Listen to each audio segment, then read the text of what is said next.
The isolation of plasmid DNA is a crucial step in recombinant DNA technology, enabling the study and manipulation of genetic material.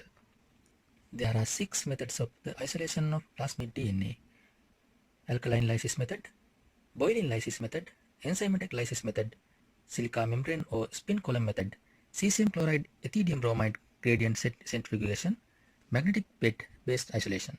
This process involves the extraction of circular DNA molecules from bacterial cells, which often carry genes of interest. The procedure begins with the cultivation of bacterial cells in a nutrient-rich medium to achieve optimal growth. Once the desired cell density is reached, the cells are harvested and subjected to lysis using an alkaline solution containing sodium hydroxide and SDS. This step disrupts the cell wall and membrane, releasing cellular components including plasmid DNA. Neutralization follows, where potassium acetate is added to precipitate chromosomal DNA and proteins, leaving plasmid DNA in solution. The mixture is then centrifuged to separate the insoluble debris from the plasmid DNA containing supernatant. Further purification is achieved through ethanol precipitation or silica column-based methods, ensuring the removal of residual contaminants. The isolated plasmid DNA is now ready for downstream applications such as cloning, sequencing, or gene expression studies. Welcome! Today I'll walk you through the fascinating process of introducing a gene of interest into a plasmid, an essential technique in molecular biology. Let's dive right in. First things first, let's get an overview. This process involves 3 main steps: isolating the gene of interest, cutting both the plasmid and the gene with restriction enzymes, and finally ligating them together. Sounds simple enough, right? But let's break it down, lad. Step 1, isolating the gene of interest. Imagine you're in a lab extracting DNA. This DNA could come from genomic DNA or cDNA synthesized from mRNA. To amplify the specific gene, we use a technique called polymerase chain reaction, or PCR. PCR is like making photocopies of a specific page in a book. It's precise and incredibly efficient. Now on to step 2, cutting with restriction enzymes. Think of restriction enzymes as molecular scissors. They cut DNA at specific sequences, creating either sticky ends or blunt ends.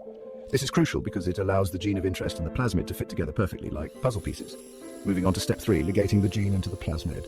Here, the cut plasmid and the gene of interest are mixed with an enzyme called DNA ligase. DNA ligase acts like glue, sealing the DNA fragments together to form a recombinant plasmid.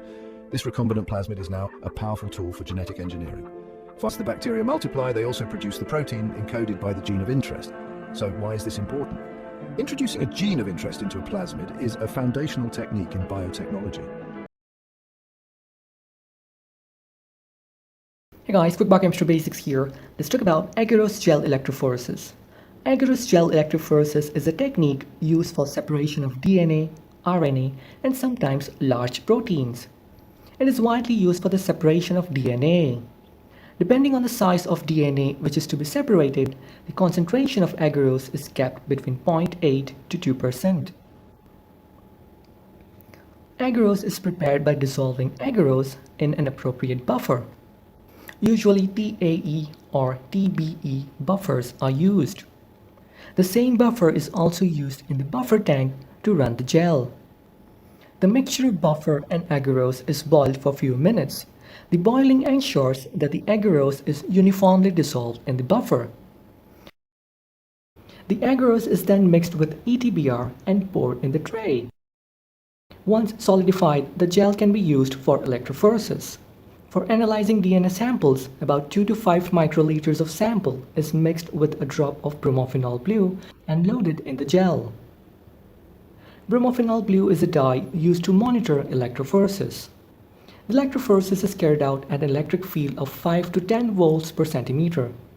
Remember, electric field is the applied voltage divided by the distance between the electrodes.